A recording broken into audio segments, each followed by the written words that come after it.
The allure of keeping exotic animals in captivity can be irresistible, offering a sense of adventure and mystique. But with this fascination comes a chilling truth. Death can strike in an instant, and the most horrifying attacks often happen where you least expect them, your own backyard. This was the terrifying reality for Norman, a man who dared to keep tigers only to discover the devastating consequences of underestimating their primal instincts.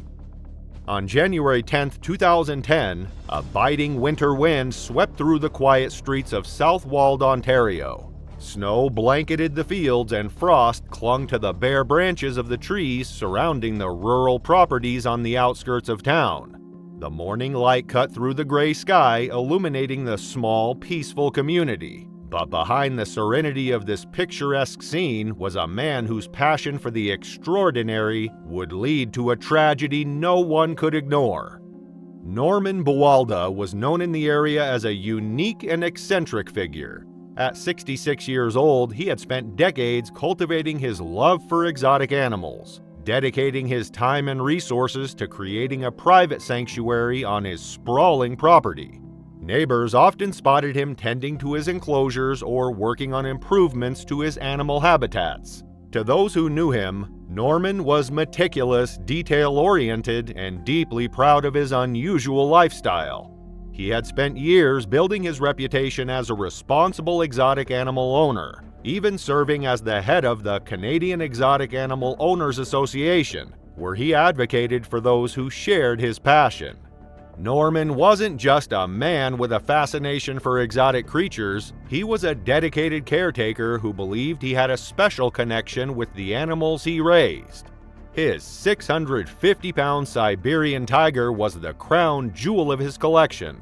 Along with a lion, a cougar, and several smaller wild cats, the tiger was a source of both pride and controversy in the community.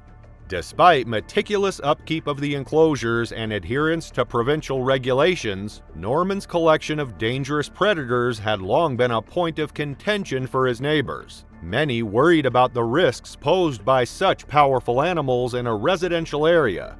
But Norman remained steadfast, often pointing to his spotless inspection record as proof of his capabilities. In 2004, his prized tiger attacked a 10-year-old boy visiting with his family. The boy, working on a school project about Siberian tigers, got too close to the enclosure and the tiger's claws reached through the fence, leaving the child permanently scarred. The incident sparked outrage and legal battles, but Norman faced no repercussions, retaining ownership of the tiger and continuing his work with the animals he loved.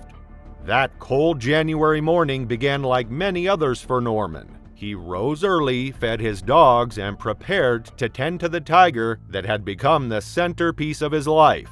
His routine, repeated countless times, had dulled his sense of the risks involved. Bowl of raw meat in hand, he approached the enclosure where the massive tiger paced in anticipation of its morning meal. Norman's setup mirrored professional zoos, with a large main cage for the tiger's enrichment and a smaller holding pen for safe feeding and maintenance. Protocol required luring the tiger into the holding pen before entering the main enclosure, but Norman chose to ignore these precautions.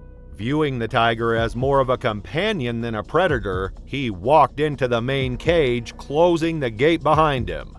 The tiger was already waiting, pacing near the center of the cage. Its sheer size and muscular frame were a fearsome sign of the power it held, a power Norman had seen in action when the tiger attacked the 10-year-old boy years earlier. Yet Norman approached with confidence, setting the bowl of meat on the ground a few feet from the tiger. The animal moved toward the meal, its paws crunching on the frosty ground, and began to eat. But then, Norman made a fatal mistake. As he turned to leave the enclosure, he turned his back on the tiger. In the wild, turning one's back on a predator signals vulnerability, and even the most well-trained animals can't suppress their instincts entirely. The tiger, sensing the opportunity, abandoned its meal in an instant. With shocking speed, it lunged at Norman, knocking him off his feet. The sheer force of the tiger's body sent him sprawling to the ground, and before he could react, its powerful jaws clamped down on his neck. The tiger's teeth tore through flesh and muscle with ease, severing arteries and nearly decapitating him in a single motion. Pinned beneath the predator, Norman stood no chance of escape. The tiger's massive paws dug into his body, holding him in place as it began to drag him across the enclosure. Despite the raw meat it had been given moments earlier, the tiger's instincts had taken over entirely. Norman was no longer its caretaker, he was prey. For the next 2 hours, the tiger fed on Norman's body. It tore into his torso, consuming everything from his chest to his feet. The bowl of raw meat sat untouched in the corner, forgotten in the frenzy of the kill. When Norman's cousin arrived later that morning for an unannounced visit, she was met with a scene of unimaginable horror. The tiger, its snout and paws smeared with blood, stood over what little remained of Norman's body. The sight sent her into a state of shock so severe that she required hospitalization and sedation for days afterward. When authorities arrived, they found the tiger pacing in its enclosure, its massive frame smeared with blood from what remained of Norman's body. Calm but imposing, the animal was secured with the help of wildlife professionals who sedated it before removing it from the property. The tiger was eventually sold to a private collector at an undisclosed location, fueling ongoing debates about the ethics of keeping such dangerous predators after fatal incidents. Investigators concluded that Norman had bypassed essential safety protocols, opting to feed the tiger directly rather than confining it to the holding pen. His overconfidence in his connection with the animal proved fatal, as the predator's instincts took over. Though his enclosures met legal standards, his handling practices exposed the dangers of keeping exotic creatures in captivity. Norman's death prompted renewed calls for stricter regulations in Ontario, highlighting the risks of underestimating the true nature of such animals. Norman's story wasn't the only one to highlight the dangers of keeping exotic animals in captivity. These creatures, no matter how contained, are guided by their instincts and remain untamed. This is a truth Sergey would come to learn the hard way. By keeping a bear named Grumbler on his property, he discovered in the most devastating way that the wild will always remain wild. On a frigid December morning in 2018, the snow-covered landscape of Ozersk, Russia, lay in deep silence. The forest surrounding the small, remote town was blanketed in white, its towering pines standing motionless against the icy wind. It was the kind of morning that felt timeless, where nature reigned supreme. But on the outskirts of town, this peaceful scene masked the aftermath of a tragedy that would leave the community both horrified and bewildered. Sergey Grigoriev, 41, was a man deeply connected to the wilderness. Born and raised in the rural outskirts of Ozersk, he had spent his life living off the land, hunting for food, and selling furs to make a modest living. To those who knew him, Sergey was a rugged outdoorsman, perfectly suited to his isolated lifestyle. His 2 loyal dogs were his constant companions, joining him on hunting trips or lounging by the fire in his rustic home. But Sergey's most unusual companion was a massive brown bear named Grumbler, a wild predator that he had raised from a cub. Grumbler had come into Sergey's life 4 years earlier after Sergey shot and killed the bear's mother in self-defense. Finding 2 orphaned cubs hiding nearby, Sergey built a makeshift enclosure on his property, caring for them until he could find homes. While 1 cub was adopted, Grumbler remained. Sergey refused to part with the bear after learning potential adopters planned to use it as bait to train hunting dogs. Instead, he kept the animal, believing he could provide it with a better life. For years, Grumbler lived on Sergey's property, initially roaming freely but later confined to a sturdy cage after an incident in which the bear injured one of Sergey's dogs. Despite warnings from neighbors and family, Sergey insisted that Grumbler was harmless as long as proper precautions were taken. However, by 2018, Grumbler had grown into a fully mature brown bear, weighing hundreds of pounds and driven by instincts Sergey could no longer control. That December, Sergey's closest neighbor Dmitry visited for their monthly tea. As they chatted, Dmitry noticed Grumbler pacing restlessly in his cage. He remarked that the bear, like all of its kind, should have been hibernating during the harsh winter months. Instead, Grumbler seemed agitated, pulling at his chains and growling softly. Dmitry warned Sergey, but as always, Sergey dismissed the concerns, confident in his ability to handle the animal. The following morning, Sergey decided to let Grumbler out of the cage to stretch his legs. He believed the bear's agitation was due to lack of movement, and a short walk on a leash would calm him down. Holding the heavy chain that served as the leash, Sergey opened the cage and let Grumbler out into the snowy yard. The bear followed at first, but when the chain tightened, Grumbler began to resist.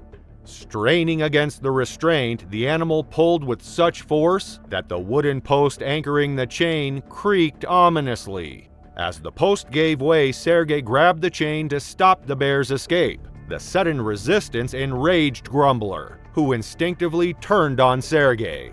With one massive swipe of his paw, the bear struck Sergey across the chest, shattering his sternum and sending him sprawling into the snow. Sergey, struggling to breathe with his crushed ribcage, was defenseless as the bear charged again. This time, Grumbler's teeth tore into Sergey's head and neck, ending his life in seconds. The commotion brought Sergey's two dogs racing out of the house. Barking and snarling, they tried to protect their owner, but their efforts only drove Grumbler into a greater frenzy. The bear struck one of the dogs with a powerful blow, sending it crashing into the cage. Turning its fury on the second dog, Grumbler attacked with relentless force, leaving the animal lifeless in the snow. When the chaos finally subsided, Grumbler dragged Sergey's body into the yard and began feeding on the remains. For 2 weeks, the bear lingered on the property, guarding what was left of Sergey and occasionally retreating into the woods. It wasn't until Sergey's sister Maria arrived to check on him that the gruesome scene was discovered. Spotting blood in the snow and Grumbler pacing near the remains, Maria fled and called the authorities. Police arrived shortly after and tracked Grumbler into the forest, his massive paw prints leading deep into the snowy wilderness. Armed and on high alert, the officers found the bear hiding among the trees near the property. Grumbler was shot and killed on sight to prevent further attacks, his death marking the end of the tragic chain of events. Inside Sergey's modest home, officers discovered a heartbreaking scene. His surviving dog, emaciated and trembling, had managed to avoid the bear's wrath but was barely clinging to life. Covered in bruises and too weak to stand, the dog was rushed to safety and later taken in by Sergey's sister Maria. She nursed the animal back to health, describing it as the only piece of her brother she had left, and a reminder of her brother's fierce loyalty to his animals, even in the face of danger. Sergey Grigoriev's death highlighted the dangers of keeping wild predators as pets, even when raised from infancy. His confidence in his bond with Grumbler blinded him to the animal's instincts, which, as the tragic incident proved, could never be fully suppressed. But Sergey wasn't the only one who placed misguided trust in dangerous creatures. In another part of the world, Michael's story unraveled under eerily similar circumstances. With multiple lions on his property, Michael believed he was an exception to the rules of nature, ignoring repeated warnings from those who feared for his safety. Tragically, he too would learn that no bond can tame the wild, and the consequences of his choices would prove just as devastating. On a frosty March morning in 2019, the small Czech village of Zidikov stirred to life beneath a pale winter sky. Nestled in the Moravian Silesian countryside, this quiet town was surrounded by snow-dusted hills and thick forests. It was the kind of place where neighbors exchanged friendly nods, and life moved at a slower pace. But beneath the calm of that frosty morning, a predator's cage held the beginnings of a tragedy, one that would leave blood in the snow and the village forever haunted by what escaped. Michael Prasek, a 33-year-old resident of Zidikov, was a man of contradictions. To many in the village, he was a mystery, both reclusive and friendly, deeply passionate but fiercely stubborn.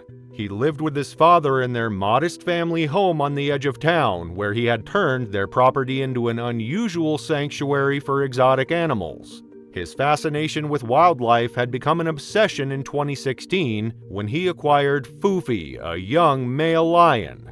2 years later, he purchased a lioness, adding Cleopatra to his collection and setting his sights on breeding the animals. Neighbors were uneasy from the start. Lions, after all, were not typical residents of the Moravian countryside. Concerns grew as the animals matured into powerful predators, each weighing more than 400 pounds. Fufi's deep roars echoed through the village at night, and Cleopatra's agile, muscular frame prowled behind the bars of her cage. Despite warnings from locals and even his own family, Michael insisted he had everything under control.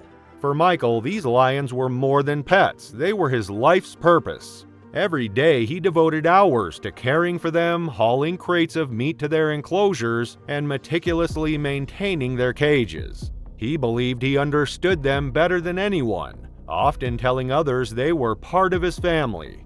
But Michael's confidence blinded him to danger. Over time, his bond with the lions became a source of tension with neighbors and authorities alike.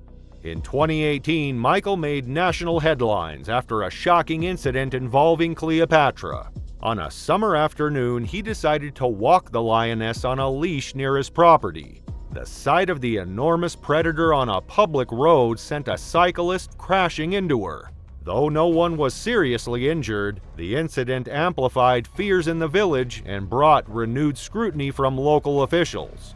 Michael was fined for keeping the lions without proper permits, but enforcement proved difficult.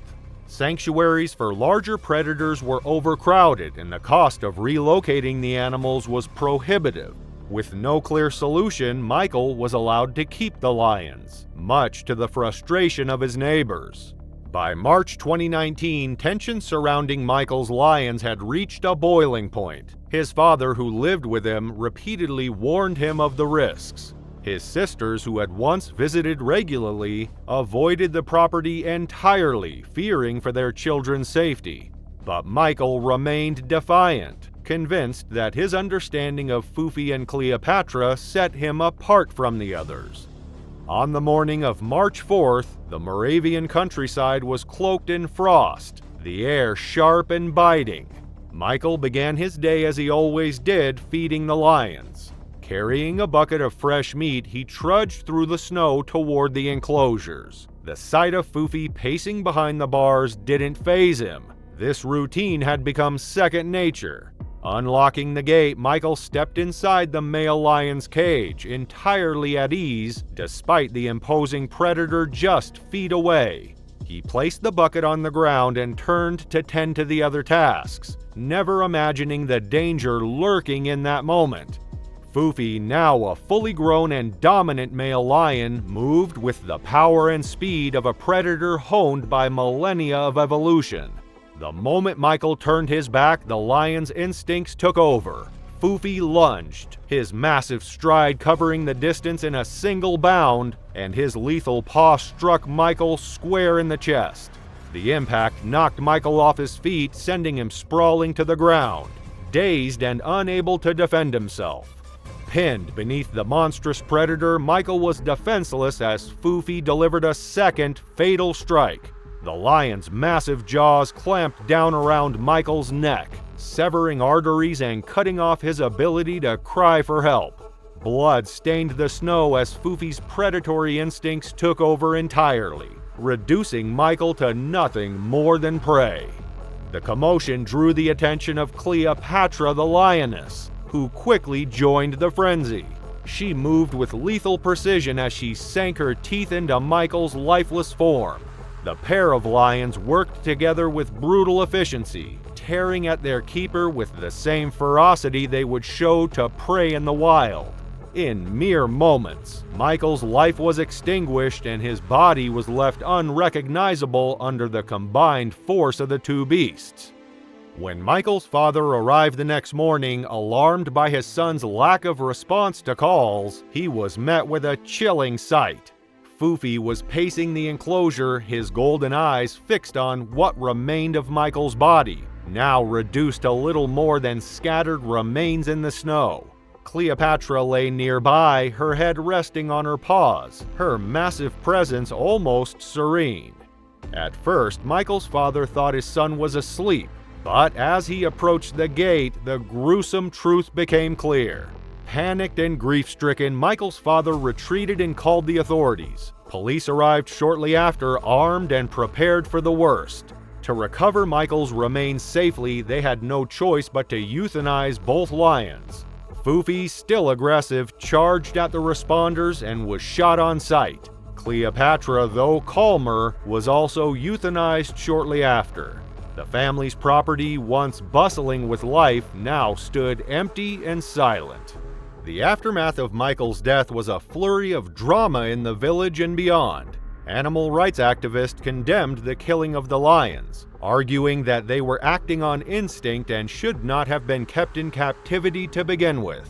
Others blamed Michael's stubbornness and criticized the lax enforcement of regulations that had allowed the situation to spiral out of control. For Michael's family, the loss was overwhelming.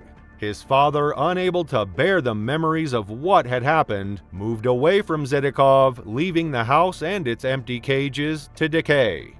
Over time, the property fell into disrepair, overgrown with weeds and shrouded in silence. The rusting cages and abandoned enclosures remained as a haunting reminder of the risks of keeping wild animals in captivity. Incidents involving exotic animals continue to occur, fueling protests and debates, yet little seems to change. These stories serve as grim reminders that fatalities are often preceded by warnings that go unheeded. Action only comes too late, after a life has been lost. Tragically, it's not just humans who pay the price. The animals are often killed in the aftermath. The next story drives this point home yet again. Amanda's decision to keep a python as a pet, a creature far from domesticated, proved to be a fatal mistake. She learned in the most devastating way why exotic animals should never be treated as anything but wild.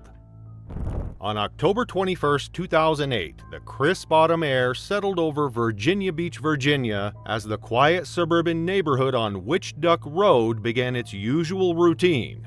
The modest townhouses stood neatly in rows, their windows glowing warmly as residents prepared for the day ahead. But behind the doors of one unassuming townhouse, a silent predator was about to strike, moments away from unleashing a tragedy that would shock the nation. Amanda Ruth Black, 25, was well known in her community for her love of animals. The wife of a Navy officer, Amanda worked at Pet Paradise, a local pet shop, where her knowledge of exotic creatures earned her a reputation as an expert. Her passion for reptiles, especially snakes, set her apart.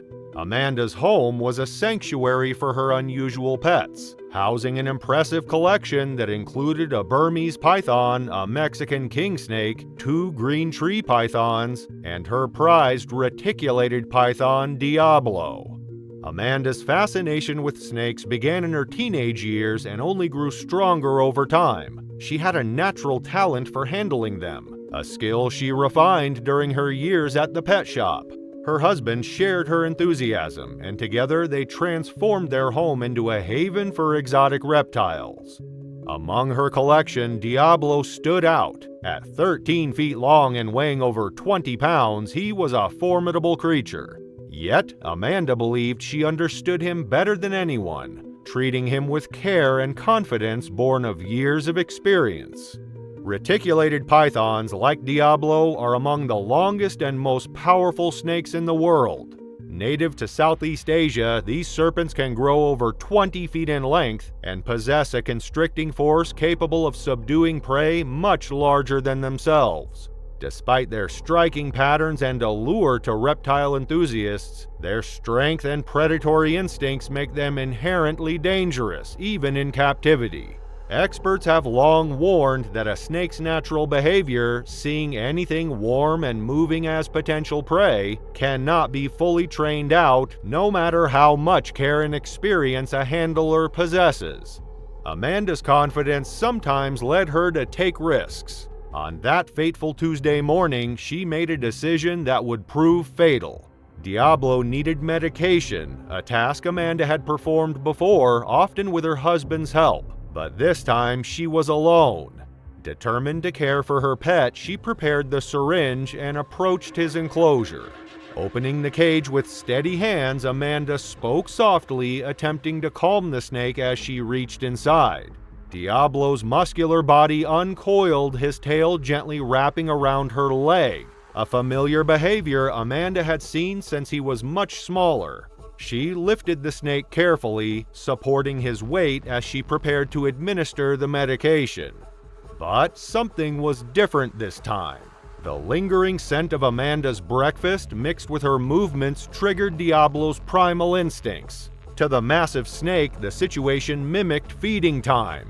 His demeanor shifted in an instant. Before Amanda could react, Diablo lunged, his powerful body wrapping tightly around her midsection. Reticulated pythons are constrictors, subduing their prey by wrapping around them and squeezing tighter with each breath their victim takes. Amanda, realizing the danger, tried desperately to free herself. She clawed at the snake's body, attempting to loosen the crushing coils. But Diablo's strength was overwhelming. Each movement seemed to enrage the snake further. As the python tightened its grip, his massive body reached her neck. Amanda's breaths became shallow, her strength rapidly fading. She fought valiantly, using every ounce of energy to resist. But Diablo's instinct to subdue his prey was unrelenting. Within minutes, the fight was over. Amanda collapsed to the floor as the snake's coils loosened, her life extinguished by the very creature she had loved and nurtured. When Amanda failed to show up for her shift at Pet Paradise, her co-workers grew concerned. She was known for her reliability and had never missed work without calling. That evening, her husband returned home from duty to a scene of unimaginable horror. Amanda's lifeless body lay near Diablo's open enclosure, evidence of a struggle surrounding her. The devastated husband immediately called emergency services. When paramedics arrived, they confirmed that Amanda had died from asphyxiation caused by the snake's constriction. Meanwhile, Diablo was found in a nearby room, defensive and agitated. Animal control officers arrived and, after a tense struggle, safely secured the massive python. At Amanda's husband's request, Diablo was later euthanized. Unable to bear the sight of the remaining snakes, he surrendered them to animal control, ending what had once been a shared passion. The tragedy caused renewed debates about the ethics and dangers of keeping exotic animals as pets. Despite Amanda's extensive experience, the incident showed the unpredictable instincts of such creatures and the significant risks involved in handling them. Advocates for stricter regulations argued that even skilled handlers are not immune to the primal behavior of animals like reticulated pythons. Thank you so much for watching this video where we explored the dangers of keeping exotic animals as pets and the horrific risks they often bring. But these attacks don't just happen in homes. In our next video, we delve into the world of circuses, where exotic animals are used for performances and profit. This is where Islam Shaheen, a seasoned lion tamer, faced a terrifying attack by the very lion he trusted for years, right in front of a live audience. Click now to uncover the chilling story.